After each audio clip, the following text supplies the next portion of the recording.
with Patti from Congleton and Bloom, and she's going to show us around a little bit and show us a bit more of what they do. All of this was a field. Right. It literally was a field.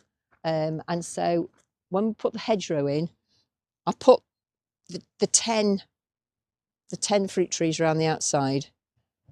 And the cherry, which I rescued from Green Gables, was one of the Jubilee cherries we planted as trees for Congleton for the Queen when it was her Jubilee. Oh, wow. And so the whole plan of this was that I wanted a well-being garden. And so you need to have paths. And I've got lots of seating in. And so the staff and the patients and their visitors use it. Lots. They can sit in. We've got wheelchair spaces next to 2 of the benches so that they can bring the wheelchairs out, sit next to their family, whoever. The staff come out and have their breaks and have their lunches. Sometimes they just come out because they need 5 minutes out. You know, it's hard work in there. And so because it's the NHS, and it wasn't that long after COVID really, I've done it on a rainbow. Yeah. And so we go from white through Richard of York gave battle in vain, and then we've got the dark one over here. So it goes, so at the moment you can't see the white because obviously nothing is in flower at the moment, but there are lots of tulips and other bulbs in here. So soon there will be white tulips. So this is planted all with white. And then this is the red border. And I've even colour coordinated the gravel. Oh, yeah. All the gravels are coloured. So that's the yellow, that's the green, and that's the violet over there. And you can see we've got Photinia red robin. So we put the nice hedge in right round. So the hedge also matches. So that's Skimmia Q green. So that has white flowers on when it comes up. That's one of the fruit trees, which is, we did actually get fruit last year. We got loads of cherries. Oh, we had a bumper year last year. Loads of cherries. We did get apples and we did get some plums. So you can see this is all perennial planted. So it's great in that it does what it does. The hedge, obviously the new growth on that Photinia will be red. This, we've got berberis, which will have the yellow berries on. And then we've got yellowy orange berries. And then we've got a nice variegated holly. Then we go into green. So there's all sorts of different plants in here, but nicely frozen at the moment. At least the sun's out. And then this is green. And then, of course, you can see what we've done is we've left all the stems up because for wildlife, it's the way forward. Yeah. For the wildlife. So you wouldn't believe it. I mean, you'll find down in the stems, you'll find the ladybirds. And there will be spiders. And the birds on certain ones of them will land, especially the small birds, and they pick all the seeds off, which is why all the seed heads are still here. Yeah. So probably towards the end of the month or into the beginning of March, we will cut them down so that the new growth, you can see there's lots of new growth coming at the bottom. Well, like you say, it's protecting all those. It's also, well, it not only is it giving a haven for wildlife, but it also will protect the new growth at the moment. Because when you get the frost and the snow, people think, oh, it's time, and you just know. No, it's not. Oh no, it's not. Has to show itself properly for a good week before spring can start. I know. So this is one of our wheelchair accessible spaces. Wow, yeah. So we've got one on each side, and they wanted I wanted to put a water feature in, and I couldn't put a pond in. So I've actually got 2 solar powered fountains in there, but I've got them turned off at the moment for the winter because it's, you know, we haven't had that much sun. But it's they are solar pumps, so it's not too bad. But I'm gonna have a little feel of my woolly. Oh yes, even though it's a bit frozen, this is special. Do you know what this is? I don't know. It's woolly thyme.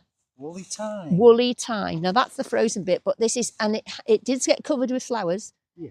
But I put 5 little plants in here 2 years ago. That was all there was. And it's just grown like mad. Well, this is the herb bed. So I did the rainbow. Yeah.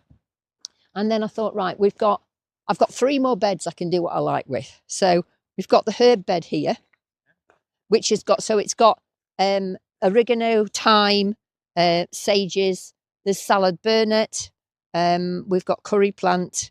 We've got 6 different types of thyme, several different types of sage. And then we've got a couple, and the fennel. Oh, the fennel, the wonderful fennel. I love the fennel. Statuesque, it's really great. I mean, we will be taking this off, but this is, they've all gone now, but normally fennel flowers, the bees love it, and then you get the fennel seeds that ripen on the top here. Yeah. And if the birds don't eat them and you collect them yourselves, it's what you buy in the shop, fennel seeds. Oh yes. Oh. So then we've got, this is the rose border. So I had 2 different schools here, and I said to one of the schools, what would you like to plant in here? We want roses, miss. So I said, right, I got roses. So we've got some roses, but we've obviously got lavender on either end. And then I put, they're not carnations, something similar to carnations are on the outside edge there. And we've got begonia in, because a lot of the older people, this is what they would recognise from their own gardens in the past. So that's the plan. And then this over here, this border, put the gloves back on. It's a bit frozen at the moment, but hey ho. Can't believe the penstemon is still here. Fantastic. This is the romantic border, because pink didn't feature in any of the other borders because it's not part of the rainbow. And so, yes, the kids, we want romantic plants. So it's all pinks and greys and pale blues in here. So we've got some perennials and some shrubs. Yeah, and you can see there's lots of statuesque things in here. This is when it's needs to be. This is the bird, the bee bath.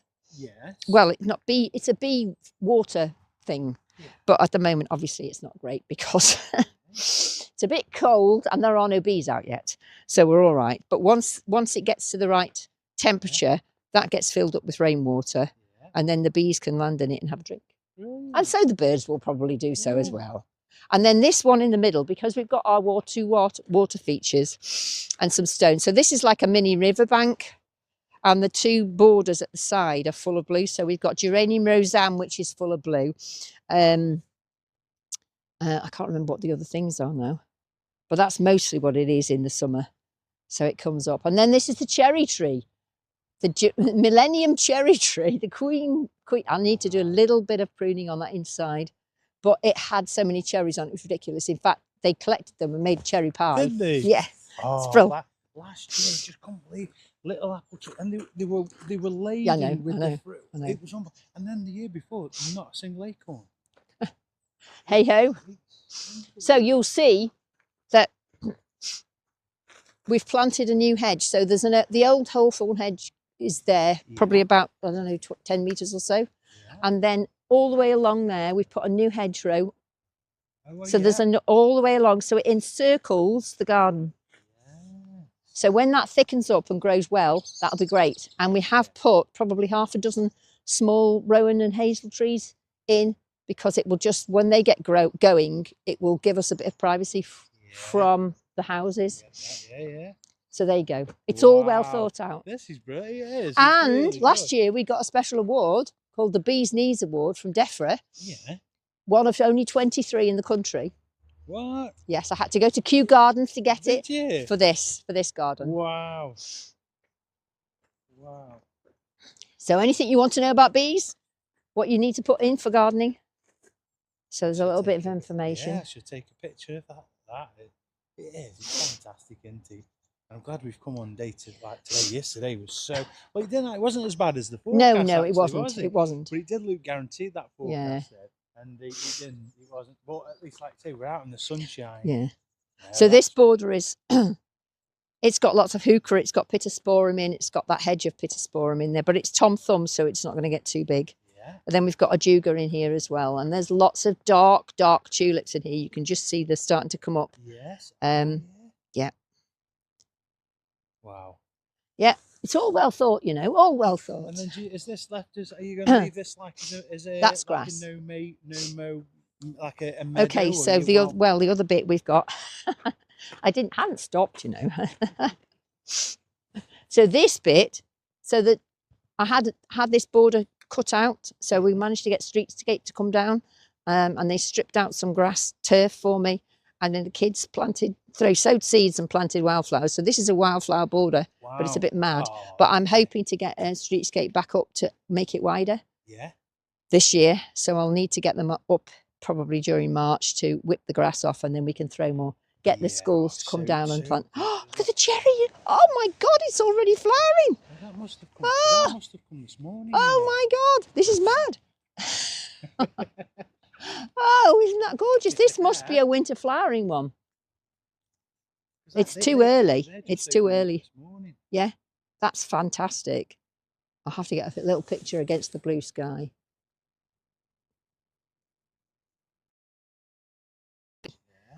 Because there are 24 species of bumblebee, but there are only 8 that you're likely to see in your garden.